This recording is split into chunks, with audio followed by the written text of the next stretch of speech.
Hi everyone and welcome back to Get to Know Shinko with me, your host, Noah Shenandoah. Today, I'm on a mission.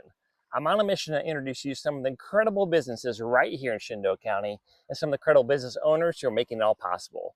Today, I'm visiting with Terry Fogle, who's the owner of Hold. I need to interrupt you right now. Yes? I've had some problems and I'm trying to figure out what to do, and maybe you can help me. Well, sure. What do I call you during this interview? I mean, are you John? Are you Mr. Shenandoah, Mr. Fogle, John Gardens, JD who? Well, tell me. To be a little honest with you, I'm finding a hard time too even introducing you because you look so familiar. Are there any Shenandoahs in your kind of lineage? I'll have to look back and see, but it doesn't sound familiar. Well, for today, you just go with Noah. I'll go with it. Sounds good. Sounds good. So this is Terry Fogle, who is the owner of ValleyScape Consulting, located in beautiful Fort Valley, Virginia.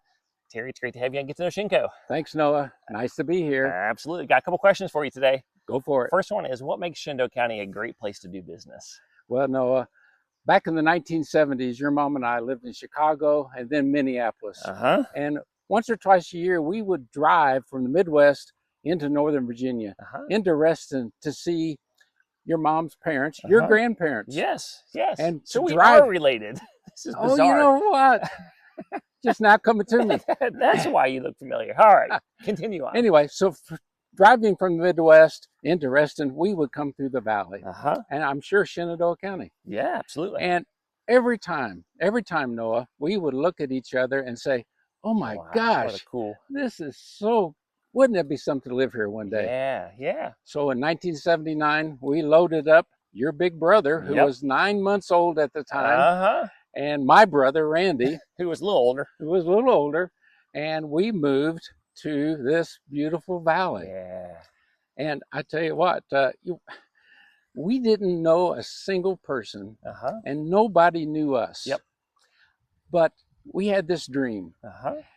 And I have to tell you, so I still hear sometimes a little bit of friction between the come heres and the born heres. Yep. But I have to tell you, Noah, we experienced none of that. Wow. Without the encouragement and all the things that people did for us, without that kind of support, we could have never had what successes that we had. So Shenandoah County turned out to be a great place to start and run a business. That's great. That's great. Second question for you. Wait. What? You always say, that's great, that's great. Or I say absolutely. Okay, but maybe you could add one more great. That's really great. Okay. Let's do it. Right. Number two, after 40 plus years in the nursery and horticulture world, what led you then to start ValleyScape Consulting? Well, you know, since I've been retired, people often will come up to me and say, so how's retirement? And I get really excited. I say, oh man, retirement is great. You should do it. I mean, I love this point in my life. Yeah. I'm so enthusiastic about it. I feel like I need to tell them, because it sounds like I hated my job. Right. You gotta be careful. I know. But the truth is, I love my job. Yeah. I mean, it was my dream job. I created this job for That's myself. Right. Yeah. And so, you know, I had probably one of my favorite parts of that job was, of course, the relationships that I built with people. Yes. But really more than that was problem solving. People every day, they would bring in a little baggie with a bug or a dead leaf or part of a plant or something and say, what is going on here? And it was always so fun to try to workshop that and say, you know, well, here's probably what I think it is and here's how to fix it. Yeah. So with this new business, I get to go out to work with homeowners, businesses, and municipalities occasionally, and do just that. Yeah, that's great. It's really fun. That's great. That's great. That's great. So you've also got a background in entomology. Question for you on the bug side: what's one bug in the valley that people misunderstand the most, whether that's friend or foe? So I've thought about this question for a while because you did let me know. I did let you know. That's right. Yep. So I'm going to expand on that just a little Please bit. do. And I'll talk Please about do. a certain bug, but I want to make sure that people understand. So not from gardeners so much, but from the general populace, they think the only good bug is good bug is a dead bug. Yes. Thank you. I knew where you're going. So anyway, I have to tell you, that is just not true. Yeah. Of all the hundreds of thousands of insect species, only a very, very small percentage of them are what we classify as bad bugs.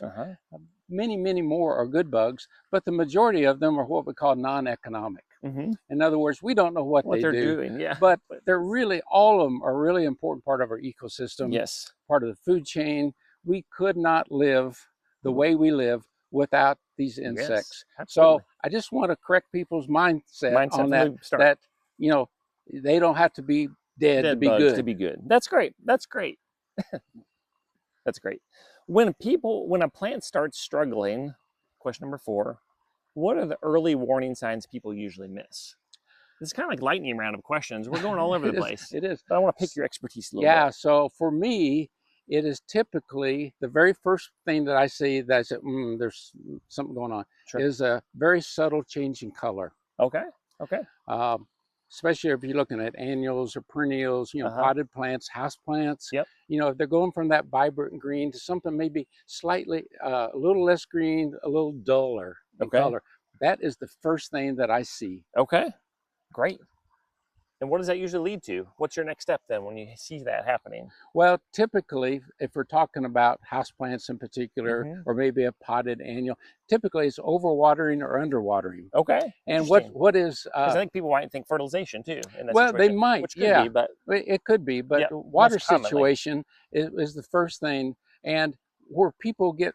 And it's certainly understandable. You see a wilted plant, what's your first reaction? Right, you should water it. Water it. Yeah, well, that's not always the case. Right. A wilted plant could also be overwatered. Okay. So stick your finger in the soil. Don't be afraid to get dirty. Don't be afraid. Yep. I think I've heard people say that I think before. I've heard that before, yeah. Yeah, probably. Anyway, that's what you need to do. Okay, that's great. So those first 4 questions Terry had in advance, but we always like to do a couple fun questions at the end. Oh, great. And so, but the first thing I was really thinking, you know, we're sitting here actually in your personal arboretum that you've been developing for 30 some years in Fort Valley. And I just wonder, as I walk around, and we'll show some pictures here in a minute, but how many people do you have here kind of on staff helping to take care of this place? Well, to be honest. Yeah, well, that's what I'm looking for. Just me. Really? Yeah. So all these gardens that we're looking at, you're the only one. That's true. Love it. Next question for you that you didn't know. If you could rewind one common homeowner's mistake that they make or decision they make with their land, what would you fix first? I think, although I didn't discourage this when I was working at the garden center, but I think that doing a garden or a landscape without a plan. Okay, like that? Yeah, I think, you know, folks come into a garden center and they see a pretty plant. Yeah. And they say, oh, I've got to have that. Yeah. Without really knowing what their needs are. Yeah. Is this a sun or shade plant? Sure. All of those things. So having a plan, knowing that what kind of environment did you have to use, sun, shade, all that kind of stuff. That's really important. That's great. Well, on that note, Terry, thank you so much for being on Get to Know Shenko with me, your host, Noah Shenandoah. To learn more about and connect with ValleyScape Consulting, you can visit them. They're on social media. You're on Facebook, where I know you do a lot of different videos with a lot of these kind of questions and things that we were talking about today. You can visit their website, which is valleyscapeconsulting.com. So until next time, I'm Noah Shenandoah. I encourage you to get out, get in your garden, and get to know Shenko. Thanks, Noah. You bet. If you'd like to have your business featured on Get to Know Shenko, please reach out to me, John Fogle, at jfogle@shenandoahcountyva.us, or message me right here on Facebook. We appreciate you watching this video and helping to get the word out on all the amazing businesses right here in Shenandoah County. Shenandoah on the rise from the valley.